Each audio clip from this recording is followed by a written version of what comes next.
نحمده ونصلي على رسوله الكريم أما بعد فأعوذ بالله من الشيطان الرجيم بسم الله الرحمن الرحيم۔ آج ہم نے چوتھے پارے کا خلاصہ شروع کرنا ہے۔ اللہ تعالیٰ سے دعا ہے کہ ہمیں اس پارے میں جو کچھ اللہ تعالیٰ نے ہدایات فرمائی ہیں ان کو صحیح طرح بیان کرنے کی اور اس کو سمجھنے کی توفیق عطا فرمائے۔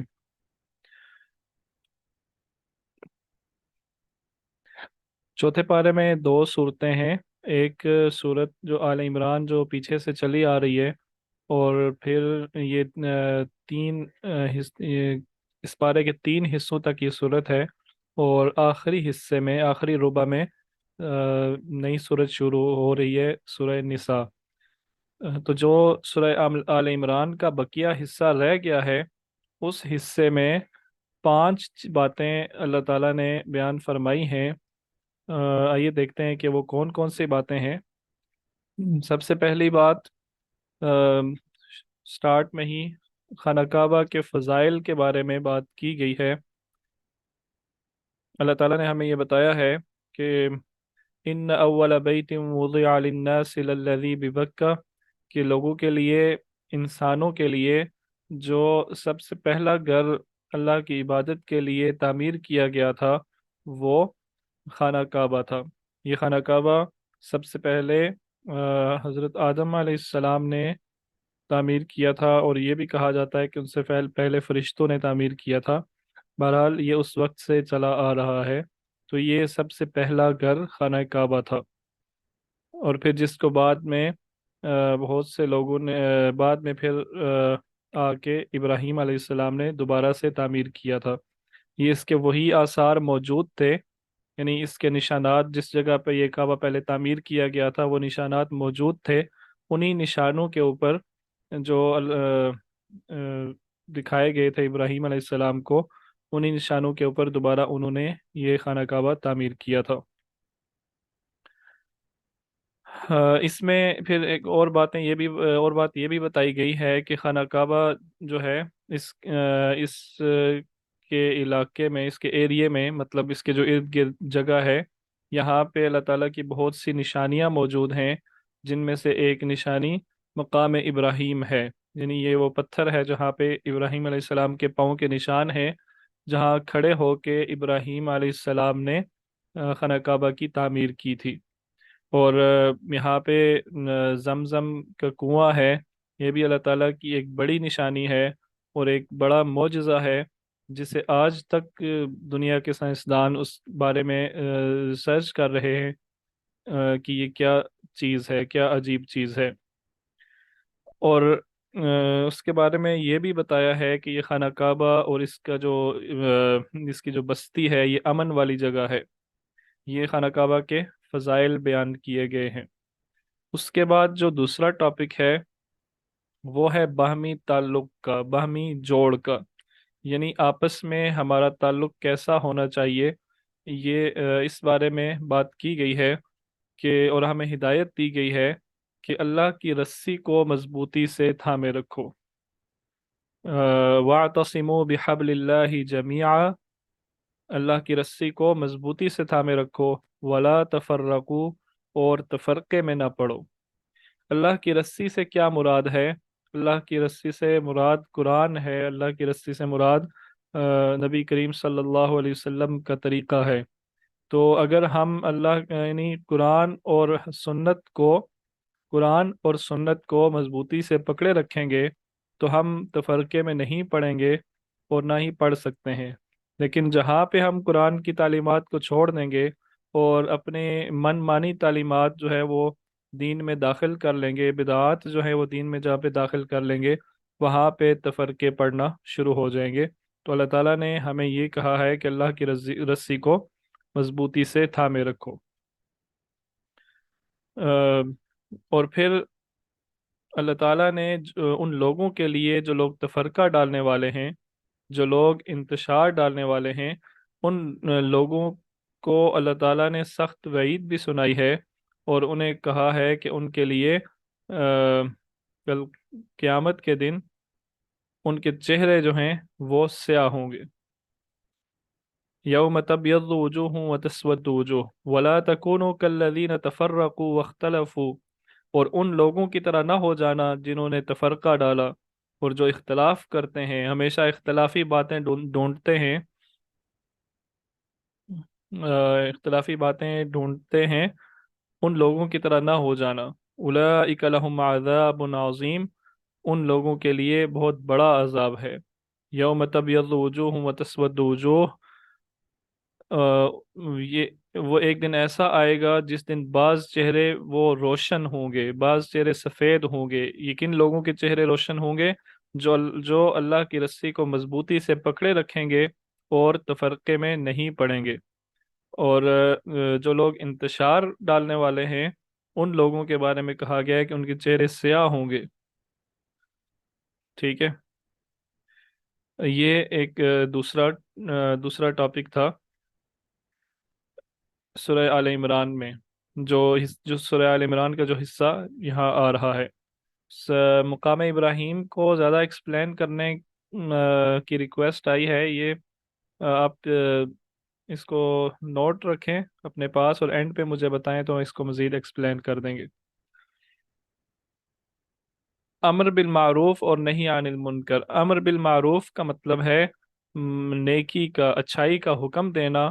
नही अनिल मुनकर, और मुनकर से, बुराई से रोकना।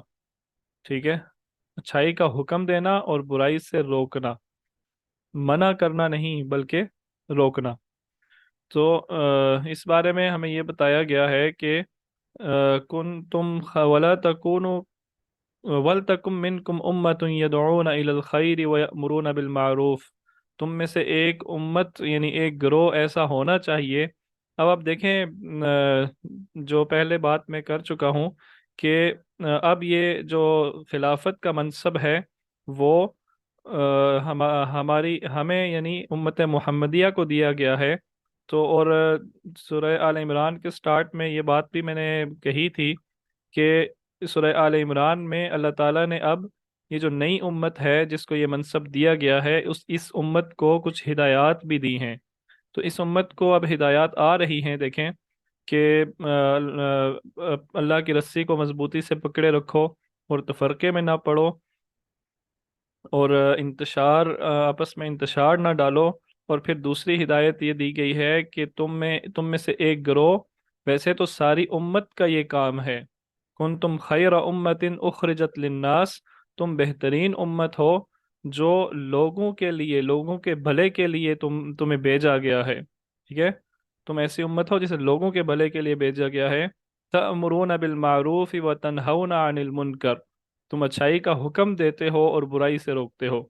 तो ये एज अ होल पूरी उम्मत का काम है अमर बिल मारूफ और नही अनिल मुनकर करना। लेकिन तुम में से वल तकुम मिनकुम उम्मतुन यदऊना इलल खैरि व यअमुरूना बिल मारूफ, वल तक यदऊना इलल खैर व यअमुरूना बिल मारूफ व यनहौना अनिल मुनकर। तुम में से एक ग्रोह लाजमी होना चाहिए जो नेकी का, जिसका काम ही यही हो, फुल टाइम उसका काम ही यही हो, बल्कि उसका मकसद यही हो, उसका नस्बुल आइन ही यही हो कि जो नेकी का हुक्म दे और बुराई से रोके और माशरे की इस्लाह करे। अगर तुम में एक ग्रोह भी ऐसा मौजूद ना हुआ तो फिर ये सारी की सारी उम्मत उसी खामी में, उसी गुनाह में मुब्तला होगी जिसमें बनी इसराइल हुई थी और जिसके बाद उनको जलील और रुस्वा किया गया था। तो ये दो बातें इसमें इरशाद फरमाई गई हैं। और फिर इस गिरोह के बारे में, ये जो एक गिरोह अल्लाह ताला ने कहा है ना कि मखसूस होना चाहिए, इसी गिरोह के बारे में अल्लाह ताला ने कहा है व उलाइका हुमुल मुफ्लिहून, यही वो गिरोह है जो निजात पाने वाला है। तो हम सब को ये कोशिश करनी चाहिए कि ऐसे गिरोह का हिस्सा बने, ऐसी जमात का, ऐसी पार्टी का हिस्सा बने जिसका मंशूर ये हो, अमर बिल मारूफ और नही अनिल मुनकर उसका मंशूर हो, उसका हिस्सा बने, ताकि हम फलाह पाने वालों में शामिल हो सकें।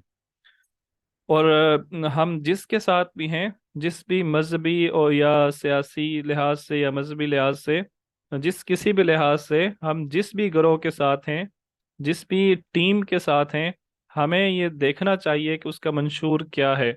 उसके मंशूर में کیا یہ امر بالمعروف اور نہی عن المنکر جیسی کوئی چیز ہے یا نہیں ہے؟ اگر ہے تو ٹھیک ہے، اگر نہیں ہے تو پھر ہمیں سوچنا چاہیے، اور اگر ضرورت پڑے تو اپنی ٹیم چینج کرنی چاہیے۔ امر بالمعروف اور نہی عن المنکر یہ ایسی چیز ہے کہ جب کوئی امت اس کام کو چھوڑ دیتی ہے تو اللہ تعالیٰ اس امت کو رسوا کر دیتا ہے۔ بنی اسرائیل پہ بھی یہ ذمہ داری ڈالی گئی تھی، انہوں نے بھی ایک کام جب چھوڑ دیا تو اللہ تعالیٰ نے ان کو بھی ذلیل اور رسوا کر دیا۔ اور اللہ کے نبی صلی اللہ علیہ وسلم نے ہمارے بارے میں بھی، اس امت کے بارے میں بھی بہت سخت وعیدیں فرمائی ہیں، وعید ارشاد فرمائی ہے کہ اگر تم نے امر بالمعروف اور نہی عن المنکر کا کام چھوڑ دیا تو تمہارا انجام بھی بنی اسرائیل سے کوئی ان سے اچھا نہیں ہوگا۔ ایک حدیث میں آپ کے سامنے رکھ دیتا ہوں۔ قسم ہے اس ہستی کی، یہ نبی صلی اللہ علیہ وسلم فرما رہے ہیں، اس ہستی کی قسم ہے جس کے ہاتھ میں میری جان ہے، تم ضرور نیکی کا حکم دیتے رہنا اور برائی سے روکتے رہنا، ورنہ اندیشہ ہے کہ اللہ تم پر اس کے بدلے عذاب بھیجے گا۔ یعنی اگر تم ایسا نہیں کرو گے، اگر تم ایسا نہیں کرو گے تو اللہ تعالیٰ اس کے بدلے تم پر عذاب بھیجے گا، پھر تم اسے پکارو گے لیکن تمہاری پکار کا جواب نہیں دیا جائے گا۔ یہ کتنا بڑا یہ عذاب ہے اللہ تعالیٰ کا کہ ہم اللہ تعالیٰ سے دعا مانگیں اور اللہ تعالیٰ ہماری دعائیں قبول نہ کریں۔ آپ دیکھ رہے ہیں آج کل مسلمانوں کی پوری دنیا میں جو حالت ہے، کس طرح مسلمان ذلیل اور رسوا ہو رہے ہیں۔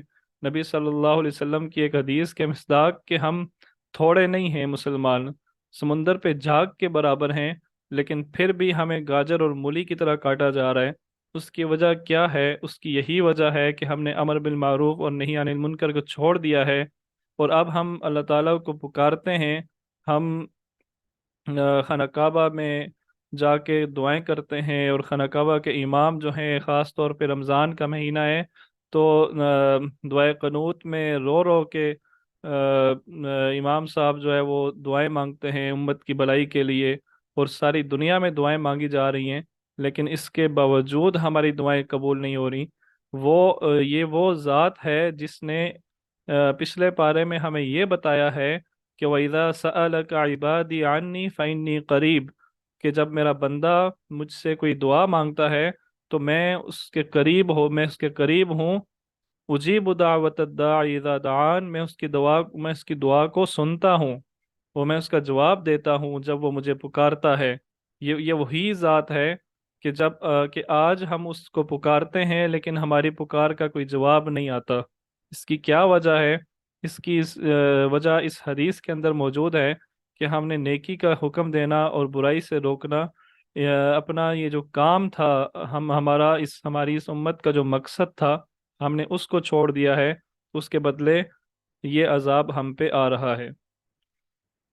اس کے بعد چوتھا جو پوائنٹ ہے وہ غزوات کا ہے۔ اس حصے میں غزوات کا ذکر ہے، غزوہ بدر کا مختصر طور پہ، لیکن غزوہ احد کا یہ بہت ہی تفصیل کے ساتھ ذکر آیا ہے، اور تقریباً کوئی 50-60 آیات جو ہیں وہ غزوہ احد کے موضوع پہ آئی ہیں، اور یہ 5-6 رکوع بنتے ہیں تقریباً یہ تو جب اتنا بڑا حصہ آیا ہے غزوہ احد کے بارے میں تو مناسب یہ معلوم ہوتا ہے کہ تھوڑی تشریح، تھوڑا بیک گراؤنڈ اس کا بتا دیا جائے آپ کو۔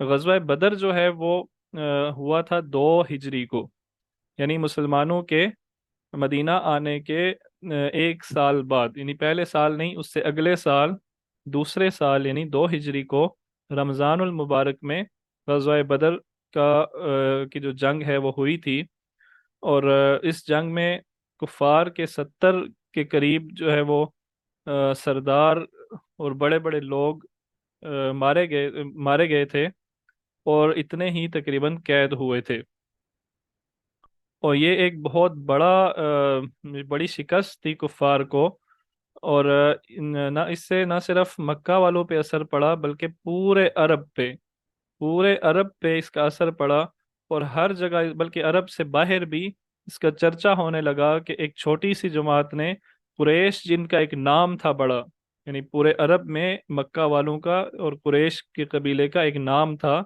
और ये बात मशहूर हो गई कि एक छोटी सी जमात ने कुरैश को शिकस्त दे दी है। तो कुरैश की जितनी भी हवा थी वो सारी निकल गई। तो अब इसका बदला, और पीछे जो रह गए थे उनके सरदार, वो अबू सुफियान रजी अल्लाह तआला अन्हु थे।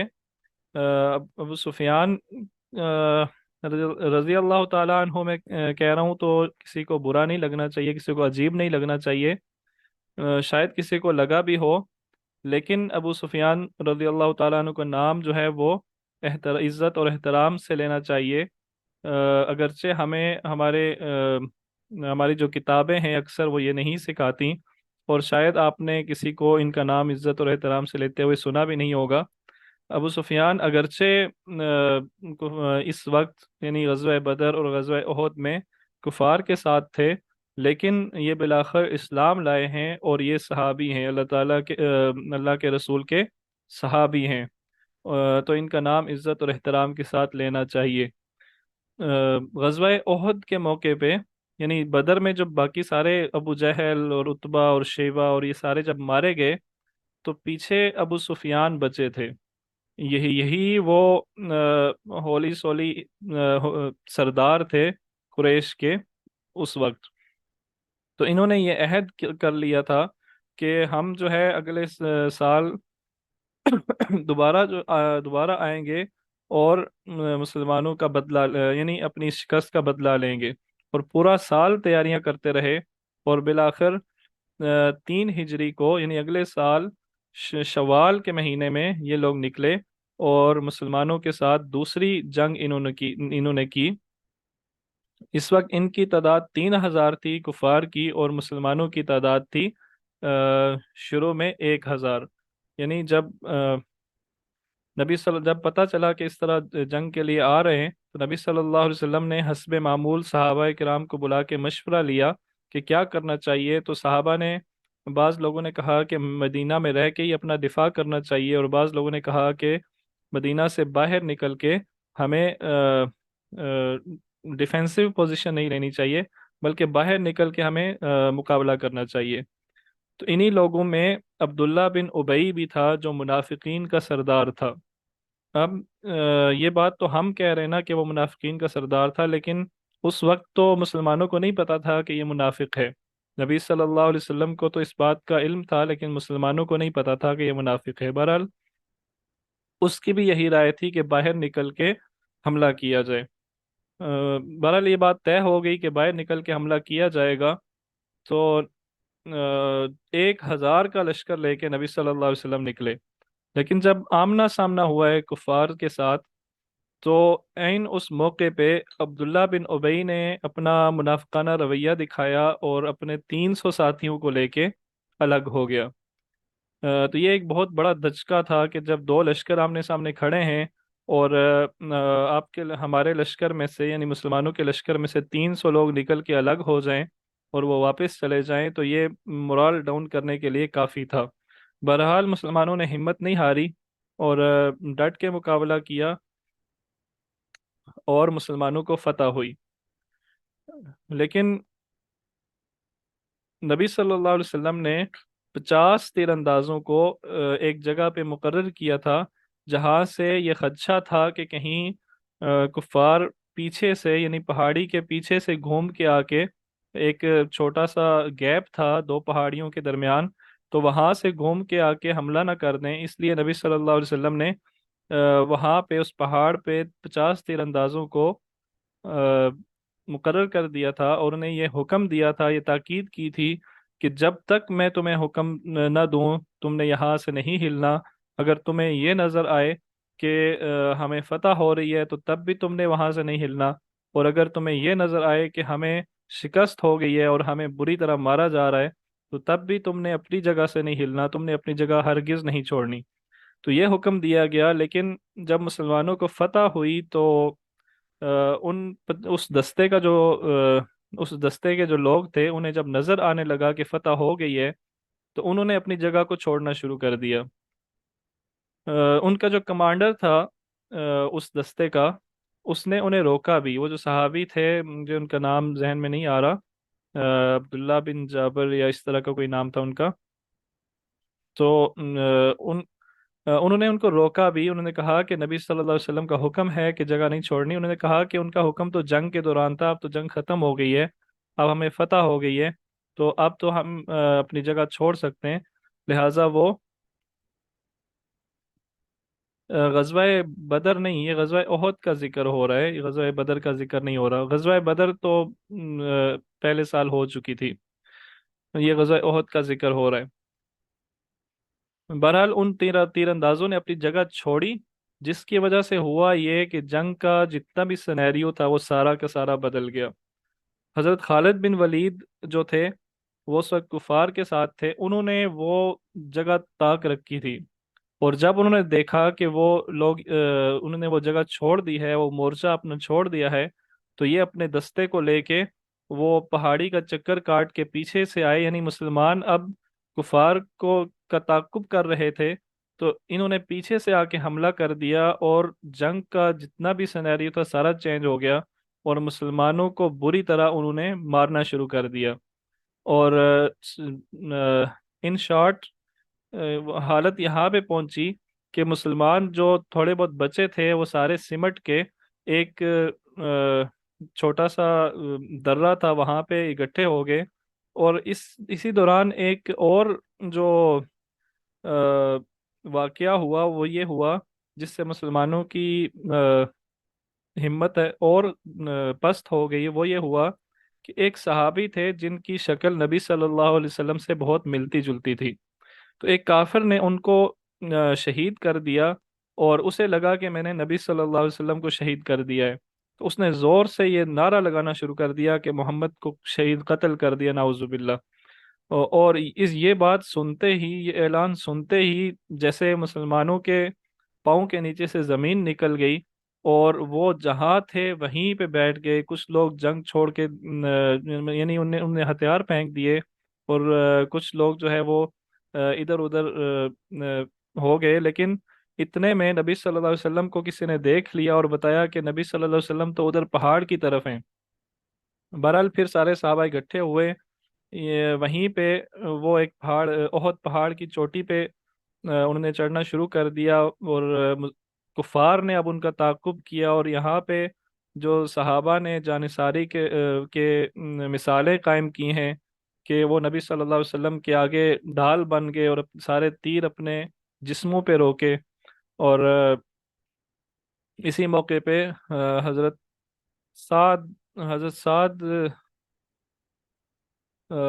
ایک صحابی بہرحال چلیں وہ ریلیونٹ بات ہے ویسے بھی، بہرحال نبی صلی اللہ علیہ وسلم کو بھی اس یہاں پہ بڑی تکلیف ہوئی ان کو، وہ ایک گڑھے میں بھی جا کے گرے، اور ان کے دانت مبارک بھی شہید ہوئے، اور ان کے چہرے پہ بہت سخت ضرب لگی جس سے خون کا فوارہ بھی چھوٹنے لگا، اور اس دوران نبی صلی اللہ علیہ وسلم کے منہ سے یہ الفاظ بھی نکلے کہ وہ قوم کیسے نجات پا سکتی ہے، وہ قوم کیسے فلاح پا سکتی ہے کہ جو قوم اپنے نبی کے ساتھ ایسا سلوک کرتی ہے، تو اللہ تعالیٰ نے اس بارے میں بھی ذکر کیا۔ بہرحال یہ ایک ساری بات تھی جو ہوئی اور ختم ہو گئی، اور اس واقعے کو اللہ تعالیٰ نے اس صورت میں بیان کیا ہے، اور بہت تفصیل کے ساتھ بیان کیا ہے، اور مسلمانوں کو یہ تنبیہ کی ہے کہ کیوں تمہارے ساتھ ایسا ہوا ہے، یہ وجوہات تھیں، اس وجہ سے تمہارے ساتھ ایسا ہوا ہے،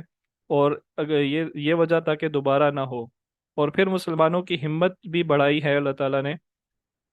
تو آئیے دیکھتے ہیں کہ اللہ تعالیٰ نے کیا کیا باتیں، کیا تجزیہ کیا ہے اس سارے واقعے کا۔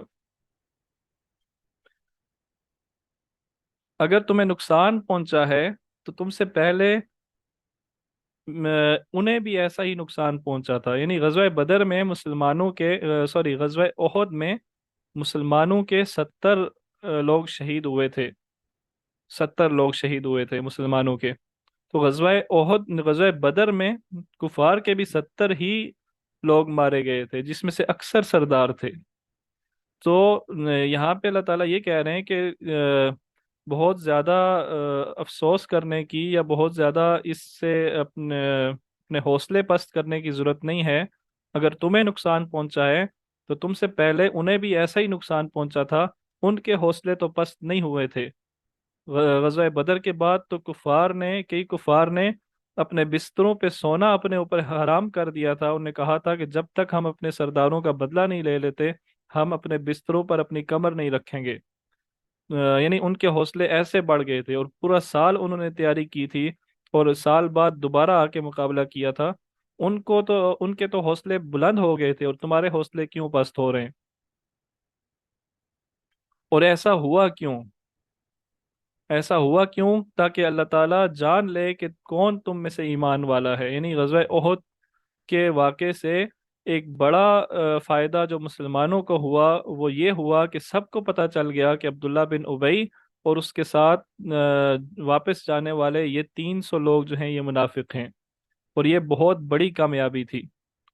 और उसके बाद अल्लाह ताला ये फरमाते हैं कि तुम्हारी शिकस्त का मतलब ये नहीं है कि अल्लाह ताला जालिमों से मोहब्बत करता है। यानी इसका ये मतलब नहीं है कि अल्लाह ताला को कुफार से मोहब्बत थी इसलिए तुम्हें शिकस्त हुई है। ताकि ये इसलिए हुआ ताकि अल्लाह ताला तुमको छान फटक कर अल काफिरों और मुनाफिकों से अलग कर दे। यानी तुम में जो ईमान वाले हैं, अगर तुम में जो अगर जिसको जो पॉइंट समझ नहीं लगा उसको अपने पास नोट कर लें और एंड पे मेरे से पूछें। तुम में जो ईमान वाले हैं उनको मुनाफिकीन से अलग कर दें, पता लग जाए मुनाफिक कौन है और मोमिन कौन है। ये वाकया इसलिए पेश आया। अगर मोहम्मद सल्लल्लाहु अलैहि वसल्लम अल्लाह की राह में मारे जाएं, यानी ये उस वक्त की बात हो रही है कि जब किसी काफिर ने ये ऐलान किया ना कि नबी सल्लल्लाहु अलैहि वसल्लम कत्ल कर दिए गए नाउजुबिल्ला, तो मुसलमानों के हौसले पस्त हो गए। मुसलमान जो है वो वहीं जहाँ थे वहीं पे गिर गए, बैठ गए, भाग गए, मतलब इधर उधर हो गए मैदान जंग से। तो उसके बारे में तज्जिया किया जा रहा है कि वमा मुहम्मदुन इल्ला रसूल, मोहम्मद तो बस अल्लाह के रसूल हैं। कद खलत मिन कब्लिहिर रसूल, उनसे पहले भी बहुत से रसूल गुजर चुके हैं। अफ़इन माता, अगर वो फोत हो जाएं, अगर वो इंतकाल कर जाएं, औ कुतिला, या वो मारे जाएं मैदान जंग में, अगर वो मारे जाएं, इनकलब तुम अला आकाबिकुम, तुम अपने पाँव पे वापस फिर जाओगे, तुम वापस जाहिलियत की रविश इख्तियार कर लोगे। ठीक है, ये अल्लाह ताला मुसलमानों को तंबीह कर रहे हैं कि वो तुम्हारे पास एक हिदायत लेके आए हैं, हक लेके आए हैं, तुमने हक को कबूल किया है। तो क्या अगर मोहम्मद सल्लल्लाहु अलैहि वसल्लम तुम्हारे अंदर मौजूद नहीं रहेंगे तो तुम वापस जाहिलियत की रविश इख्तियार कर लोगे? ऐसा हरगिज नहीं होना चाहिए। तो ये अल्लाह ताला ने मुसलमानों को तंबीह की है। पहले रसूलों के साथ भी लोगों ने मिलकर जहाद किया है। ये अल्लाह ताला मुसलमानों को पिछले उम्मतों के पिछले अंबिया की बात समझा के उनको उनकी हिम्मत बढ़ा रहे हैं, उनकी हौसला अफजाई कर रहे हैं मुसलमानों की, कि पहले रसूलों के साथ भी लोगों ने मिलकर जहाद किया है। उनके जो मानने वाले थे उन्होंने जहाद किया है। और उन्होंने तो ऐसा नहीं किया, उन्होंने तो कभी हिम्मत नहीं हारी। और वो तो हमेशा यही दुआ करते रहते थे कि रब्बना रब्बना इग़फिर लना ज़ुनूबना, कि अल्लाह हमारे गुनाहों को बख्श दे, व इसराफना फ़ी अमरिना, और हमने जो ज्यादती की है, हमसे जो कमी कोताही हुई है उसे माफ़ फरमा। वसब्बित अक़दामना वंसुरना अलल कौमिल काफिरीन, तो वो तो हमेशा ये दुआएं करते थे कि हमारे कदमों को साबित रख, और हमें कुफार के मुकाबले में फतह याब फरमा। उनकी तो ये रविश थी। पुराने अंबिया के जो पैरोकार थे उनकी ये रविश थी, लिहाजा तुम्हारी भी यही रविश होनी चाहिए। अल्लाह ताला ने अपना वादा पूरा कर दिया था। कौन सा वादा? अल्लाह ताला ने बदर की तरह, गज़वा बदर की तरह ओहद में भी अपनी मदद का, अपनी नुसरत का वादा किया था। जिस जिस तरह अल्लाह ताला ने गज़वा बदर में फरिश्ते भेजे थे मुसलमानों की मदद के लिए, इसी तरह अल्लाह ताला ने गज़वा ओहद में भी ये वादा किया था कि मुसलमानों को फतह होगी, और मुसलमानों को फतह हो भी चुकी थी। लेकिन यहाँ तक कि तुम ढीले पड़ गए और तुम झगड़ने लगे। ये अब उस दस्ते की बात हो रही है, उन 50 तीरंदाजों की बात हो रही है। यहाँ तक कि तुम झगड़ने लगे और तुमने नाफरमानी की। तुमने किसकी नाफरमानी की? अपने कमांडर की नाफरमानी की। नबी सल्लल्लाहु अलैहि वसल्लम की बात की तो तुमने तावील कर ली थी कि उन्होंने तो जंग के दौरान का ये हुक्म दिया था, अब तो जंग खत्म हो गई है और हमें फतह हो गई है। लेकिन तुम्हारे कमांडर ने तो तुम्हें रोका था, तुमने अपने कमांडर की नाफरमानी की, उसकी वजह से ये सारा मामला पेश आया है। और फिर ये वाक़ क्यों पेश आया कि तुम लोगों का जो फोकस था वो उस जंग की कामयाबी था, जबकि तुम्हारा फोकस जो है वो उखरवी कामयाबी होना चाहिए था। इससे ये असूल निकलता है कि अगर हम दुनिया की कामयाबी को अपना मकसद बना लेंगे तो हम गलती कर सकते हैं, हम अपने मनहज में खता खा सकते हैं। हमारा जो फोकस है वो उखरवी कामयाबी होना चाहिए, ना कि दुनियावी कामयाबी। और फिर अल्लाह ताला ने ये बशारत भी दी है उन लोगों को कि तुमसे ये गलती हुई, जो गलती हुई हम अल्लाह ताला ने तुम्हें माफ़ कर दिया है। यानी इस गलती पे तुम्हें कोई मुआवजा नहीं होगा, लिहाजा आइंदा ऐसा नहीं होना चाहिए। अल्लाह ताला तुम्हारे दिलों को आजमाना चाहता था और देखना चाहता था कि तुम्हारे दिलों में क्या है, ताकि इनको पाक कर दें। और ये जो काफिर हैं, ये जो अपनी फतह में मस्त जो है, ये वापस जा रहे हैं, इन्हें ढील दी जा रही है। अल्लाह ताला काफिरों से कोई मोहब्बत नहीं करता, बल्कि इन्हें ढील दी जा रही है ताकि ये अपने गुनाहों में और बढ़ जाएं और फिर ज्यादा से ज्यादा अजाब के मुस्तहिक हो जाएं। ये गज़वा ओहद के मुतल्लिक कुछ बातें थीं जो यहाँ पे बताई, इरशाद फरमाई गई थी। और फिर इस सूरत के आखिर में कामयाबी के कुछ असूल बयान किए गए हैं। वो क्या क्या असूल हैं? यानी सबसे पहला असूल है सब्र। जब भी कोई मुश्किल पेश आए, जब भी कोई मामला पेश आए, सब्र से यानी सब्र करना, हौसला करना। और दूसरा मुसाबरा। सब्र और मुसाबरा, इसमें क्या फ़र्क है? या अय्युहल्लज़ीना आमनुस्बिरु वसाबिरु, सब्र करो। और मुसाबरा, मुसाबरा होता है सब्र में एक दूसरे से सबकत ले जाना। यानी जब कुफार को शिकस्त हुई थी बदर में, तो उन्होंने सब्र किया था, तो तुम लोग सब्र भी करो। और फिर उन्होंने जो सब्र किया था उससे बढ़ के सब्र करो। ठीक है, ये दो अलग अलग चीजें हैं। वराबितु, और जुड़े रहो और अपनी हिम्मत बांधे रखो और तकवा इख्तियार किए रखो। ये चार चीजें अगर तुम कर लो तो लअल्लकुम तुफलिहून, उम्मीद है कि तुम फलाह पा जाओगे। तो ये खुलासा है इन 5 बातों का जो सूरह आल इमरान में इरशाद फरमाई गई हैं। इसके अलावा कुछ मुतफर्रिक आयात हैं, उनको भी देख लेते हैं कि इस दौरान जो मुतफर्रिक आयात आई हैं उनमें अल्लाह ताला ने क्या क्या हिदायत इरशाद फरमाई हैं। सबसे पहली बात है कि नेकी का जो पीक है, जो मतलूब नेकी का दर्जा है, तुम उस दर्जे तक हरगिज़ नहीं पहुंच सकते जब तक कि अपनी पसंदीदा चीज़ अल्लाह की राह में खर्च ना करो। हम लोगों को अपना जो पसंदीदा माल है वो अल्लाह की राह में खर्च करना चाहिए। दूसरा तो हम करते ही करते हैं, जो ज़रूरत से ज़ायद होता है, जो हमारे काम का नहीं होता, किसी और के काम का होता है, वो तो हम अल्लाह की राह में खर्च कर ही देते हैं। लेकिन नेकी का वो दर्जा जो अल्लाह ताला को मतलूब है, वो तभी हासिल हो सकता है कि जब हम अपनी महबूब तरीन चीज़ को अल्लाह की राह में खर्च करें। इन आयात में अल्लाह ताला ने हज को भी फर्ज किया है। वलिल्लाहि अलन नास हिज्जुल बैत, यानी मुसलमानों पर, लोगों पर अल्लाह ताला का ये हक है कि वो उसके घर का हज करें। लेकिन किन लोगों पर? जो उसकी इस्तात रखते हों। हमारे यहाँ बहुत से लोग हज की इस्तात रखने के बावजूद हज नहीं करते। ऐसे लोग, ये लोग गुनाहगार हैं, इनको इसकी सज़ा दी जाएगी। तो लिहाजा जिस जो इस्तात रखता हो हज करने की, उसे लाजमी हज करना चाहिए। हज उस पे ऐसे ही फ़र्ज होता है जैसे नमाज फ़र्ज होती है, जैसे रोज़े फ़र्ज होते हैं, जैसे ज़कात फ़र्ज होती है। پھر کفار اور منافقین سے دوبارہ دوستی کرنے کی ممانعت آئی ہے، اس صورت میں پہلے بھی آئی تھی۔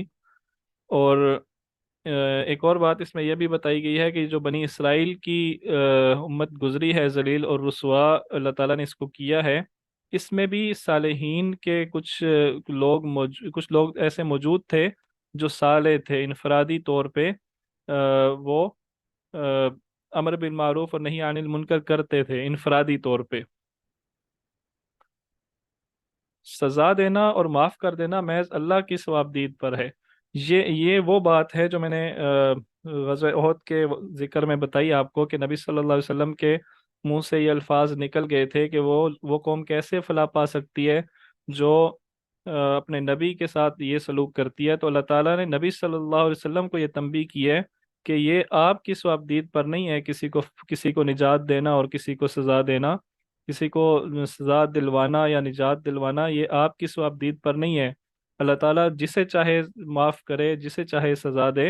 لیس لک من الامر شیء، یہ آپ کا کام نہیں ہے۔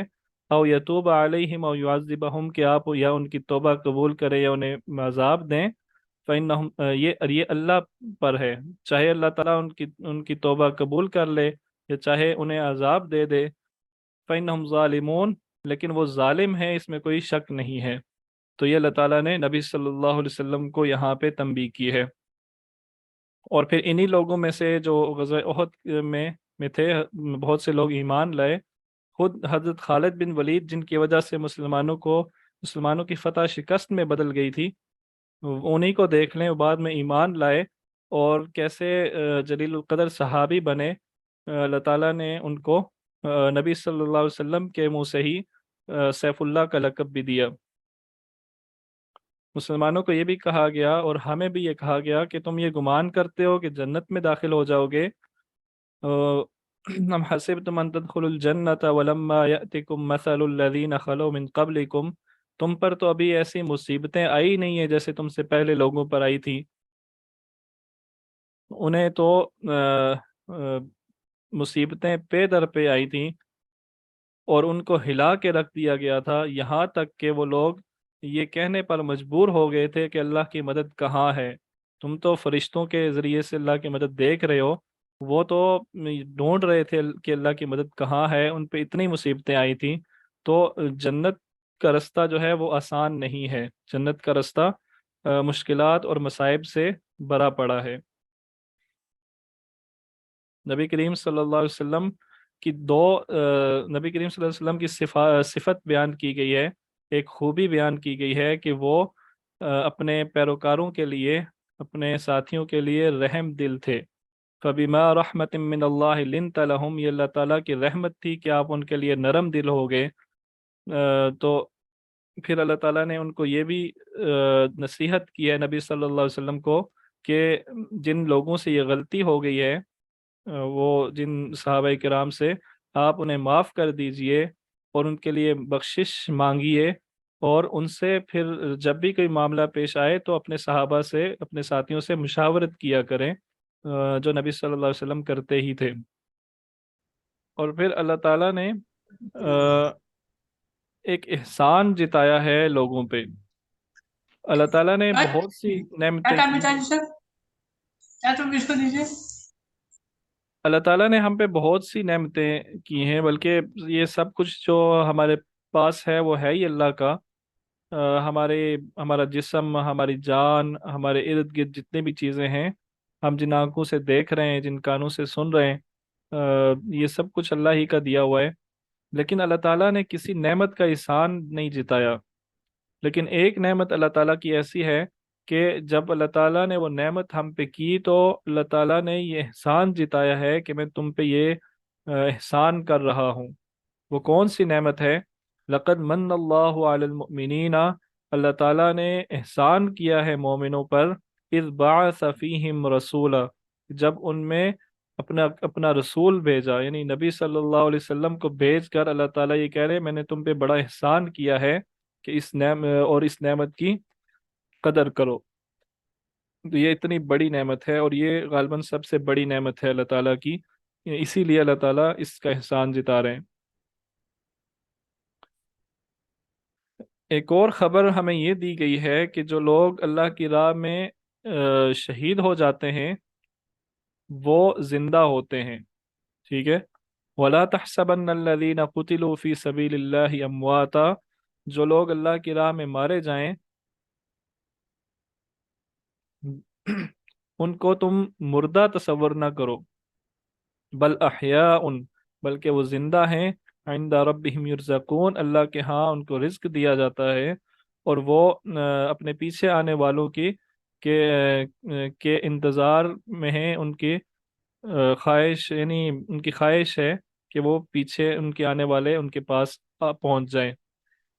اس میں ایک بات جو میں جس میں جو اضافہ کرنا چاہ رہا ہوں وہ یہ ہے کہ ہم نے نا شہادت کا جو رتبہ ہے اس کو بہت ہی عام کر دیا ہے۔ یہ بات ٹھیک ہے کہ بہت سے درجے کی موت جو ہے نبی صلی اللہ علیہ وسلم نے اس کو شہید کا لقب دیا ہے، لیکن یہ جو شہادت ہے، دیکھیں اس آیت میں قتلوا کا لفظ استعمال کیا گیا ہے اور فی سبیل اللہ کا لفظ استعمال کیا گیا ہے۔ جو لوگ اللہ کی راہ میں قتل کیے جائیں ان کے بارے میں یہ بات کی جا رہی ہے کہ وہ زندہ ہیں۔ یہ جو شرف ہے نا کہ شہید زندہ ہوتا ہے، یہ اس آدمی کے لیے ہے، اس شہید کے لیے ہے جو قتلوا فی سبیل اللہ، جو اللہ کی راہ میں قتل کیا گیا، ٹھیک ہے؟ باقی جو اعزازی شہداء ہیں، مثال کے طور پہ جو کسی ایکسیڈنٹ میں فوت ہو جائے وہ بھی شہید ہے، اور جو بہت سی ایسی اموات ہیں جس کو کہا گیا کہ وہ شہید ہے، لیکن جو شہید زندہ ہیں وہ لوگ ہیں جو اللہ کی راہ میں قتل کیے جائیں۔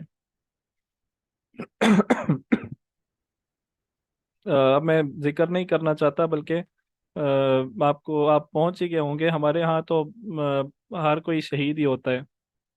اللہ تعالیٰ غیب کا علم اپنے رسولوں میں سے جسے چاہتا ہے جتنا چاہتا ہے عطا کرتا ہے۔ وما كان اللہ لیطلعکم علی الغیب، یعنی یہ جو منافقین تھے، اللہ کے نبی کو تو معلوم تھا کہ یہ منافق ہیں، اللہ تعالیٰ تمہارے اوپر یہ راز نہیں کھول سکتے تھے کہ یہ منافق ہیں، ہاں اب اس واقعے سے اب تمہیں پتہ چل گیا ہوگا کہ یہ منافق ہیں۔ ولیکن اللہ یجتبی من رسلہ من یشاء، اللہ تعالیٰ یہ غیب کا علم دینے کے لیے اپنے رسولوں میں سے جسے چاہتا ہے اس کو سلیکٹ کرتا ہے، اور اسے جتنا ضرورت ہوتا ہے غیب کا علم دیتا ہے، اور یہ لازمی بھی ہے کہ رسولوں کو عام مسلمانوں سے زیادہ علم ہونا چاہیے غیب کی باتوں کا، تبھی وہ اس دعوت کو، اللہ تعالیٰ کے پیغام کو اچھی طرح پہنچا سکتے ہیں۔ جس طرح ہمارے ہاں آپ دیکھیں کہ جو جو چیزیں کسی وزیر کو پتہ ہوتی ہیں وہ عام آدمی کو نہیں پتہ ہوتی، اور اس کا پتہ ہونا ضروری بھی نہیں ہوتا، اور اس کا پتہ ہونا خطرناک بھی ہوتا ہے۔ اور جو چیزیں وزیر اعظم کو پتہ ہوتی ہیں، جو چیزیں صدر کو پتہ ہوتی ہیں، وہ شاید وزیروں کو بھی نہ پتہ ہوں، اور وزیروں تک کو بتانا جو ہے یہ ان کے لیے ضروری بھی نہیں ہے، اور ان کو بتانا خطرناک بھی ہو سکتا ہے۔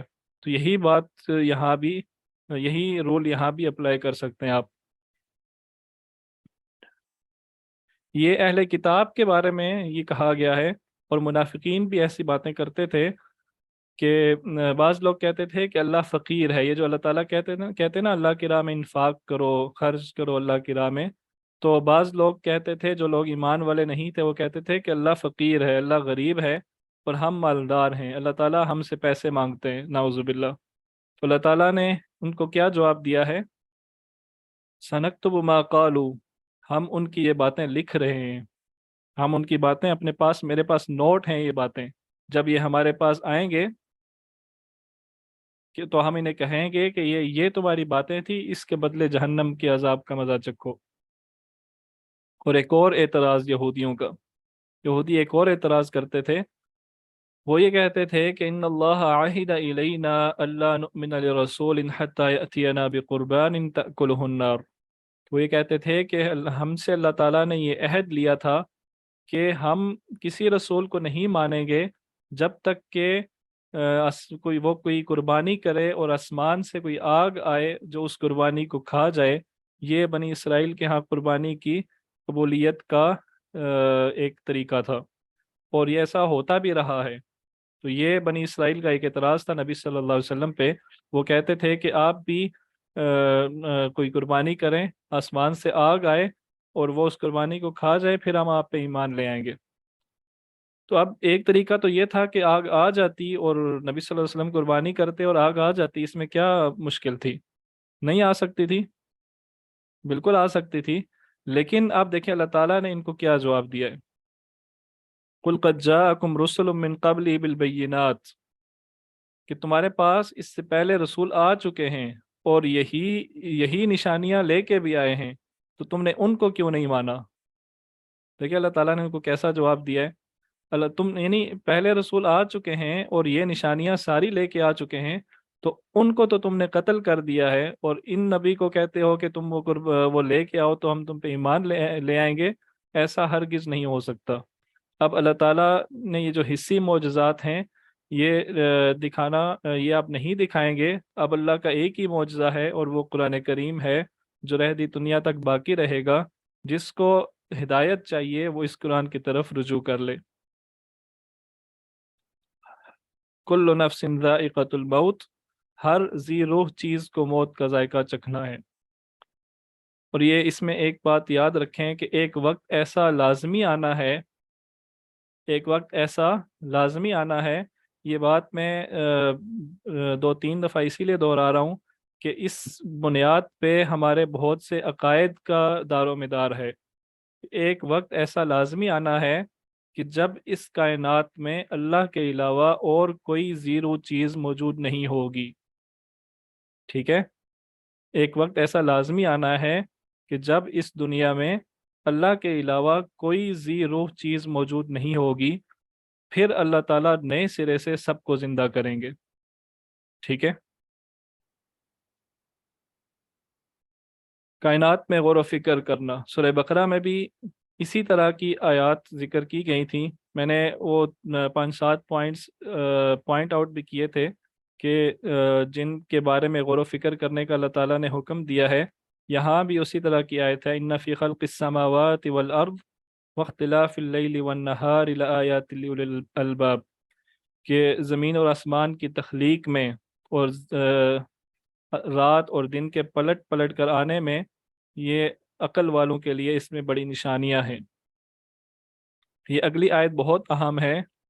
अल्लज़ीना यज़कुरून अल्लाह क़ियामन व क़ुऊदन व अला जुनूबिहिम, जो लोग खड़े हुए और बैठे हुए और अपनी करवटों पे लेटे हुए अल्लाह ताला का जिक्र करते हैं, अल्लाह को याद करते हैं। व यतफ़क्करून फ़ी ख़ल्क़िस समावाति वल अर्द, और ज़मीन और आसमान की तख्लीक में तफक्कुर करते हैं, फ़िक्र करते हैं। अब देखिए दो खसूसियात बयान हो रही हैं, एक ज़िक्र और दूसरा फ़िक्र। तो हमें इन दोनों चीज़ों में एतदाल रखना चाहिए। बाज़ लोग सिर्फ ज़िक्र पे बहुत ज़्यादा ज़ोर देते हैं लेकिन फ़िक्र नहीं करते, और बाज़ लोग फ़िक्र पे बहुत ज़्यादा ज़ोर देते हैं लेकिन वो ज़िक्र को कोई अहमियत नहीं देते। इन दोनों चीज़ों में हमें एतदाल रखना चाहिए।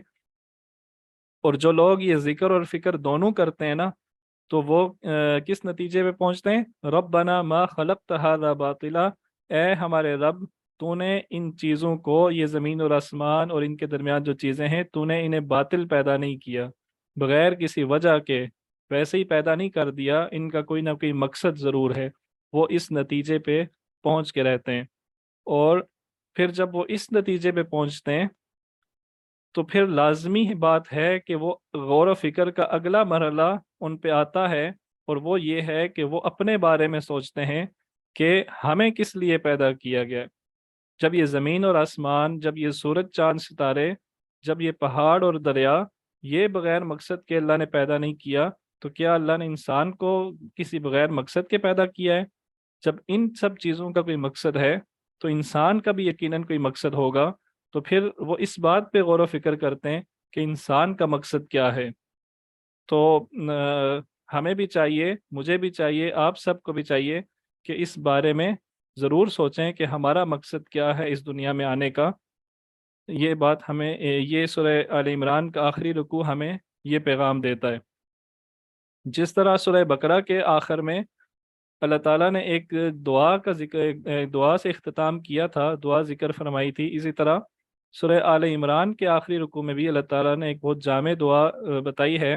تو یہ دعا اور اس کا ترجمہ آپ کو سلائیڈ میں مل جائے گا.